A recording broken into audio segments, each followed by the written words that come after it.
Noragami is a blend of the modern world and Japanese mythology, featuring gods, spirits, and the supernatural.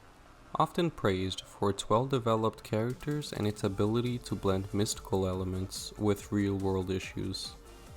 It delves into themes such as the search for identity, the meaning of worship, and most importantly, the importance of relationships. It is woven into the very fabric of the world, where gods and spirits exist alongside and derive their power from humans. Gods gain power and influence through the prayers and worship of humans. Spirits are ethereal beings that can range from harmless to malicious. Some spirits can turn into dangerous phantoms called ayakashi when they gain enough negative energy. They often cause harm to both humans and gods, with gods often taking on the task of eliminating these phantoms. Other spirits, known as Shinki and Regalia, have chosen to serve a god. They are the weapons and tools that gods use to fight phantoms and protect humans.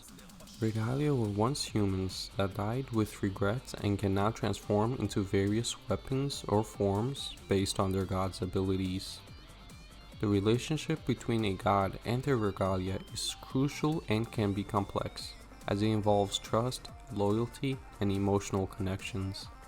It takes on various forms with each different god shown, but there are still a lot of common practices that most of the gods utilize. They typically resemble a strict master and loyal servant relationship.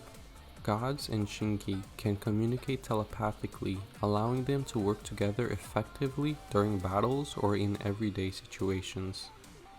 Naming is a crucial step in developing this relationship. When a god names a regalia, it establishes a contract that binds the Shinki to the god's will.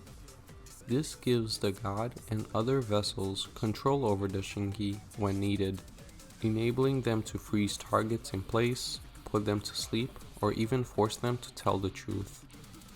Along with names, gods also provide regalia with a place to belong and a purpose, whereas vessels give their god the power and means to combat phantoms.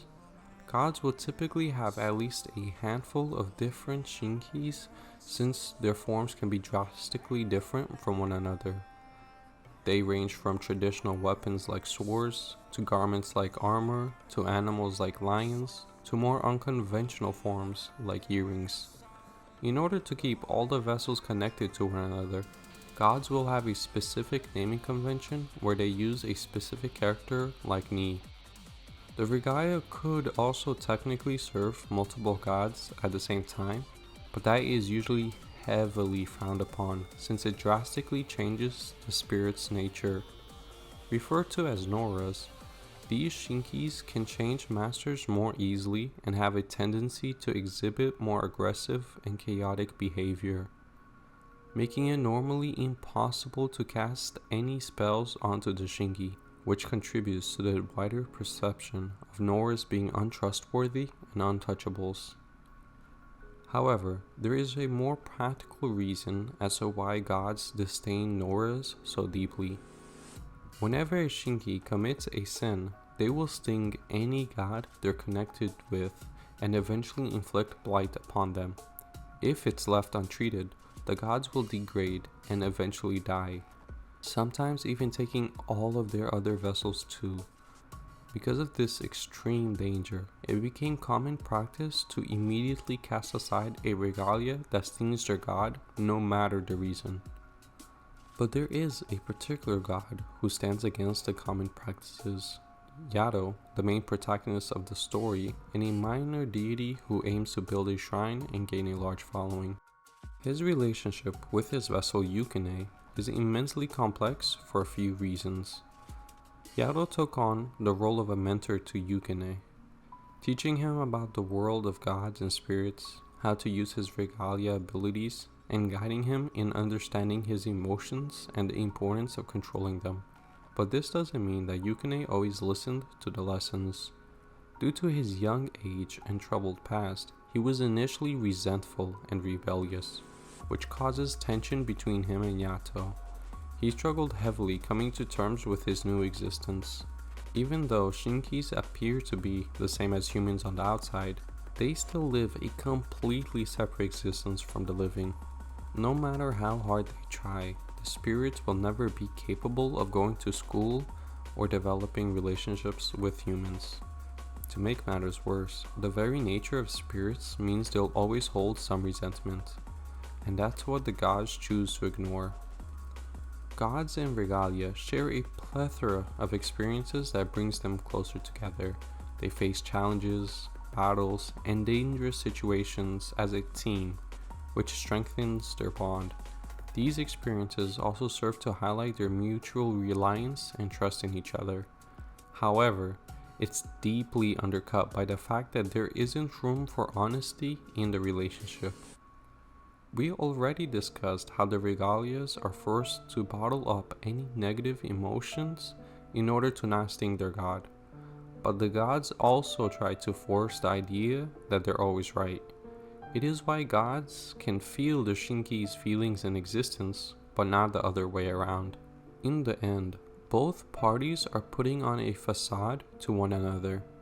They're always a step short from truly connecting with one another, regardless of how much time they spend playing house.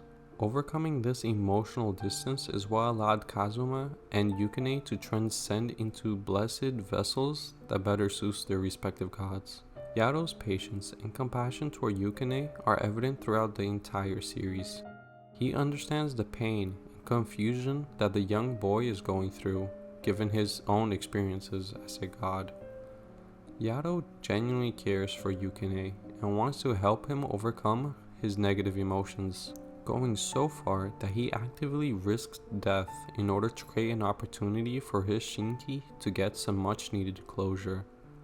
Yukine was so moved by Yato's care that he began to change and mature under his guidance.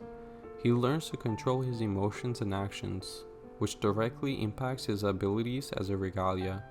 As he grows, he becomes more attuned to Yato's emotions and needs, forging a deeper connection with his master.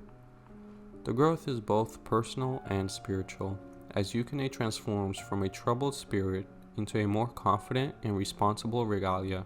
To truly understand how special this relationship is in Noragami, it's worth remembering how only 3 Shinkis so far have ever become blessed vessels out of the thousands that have existed. Although I can't say that's unrealistic, abusive and toxic relationships are extremely prevalent in the world.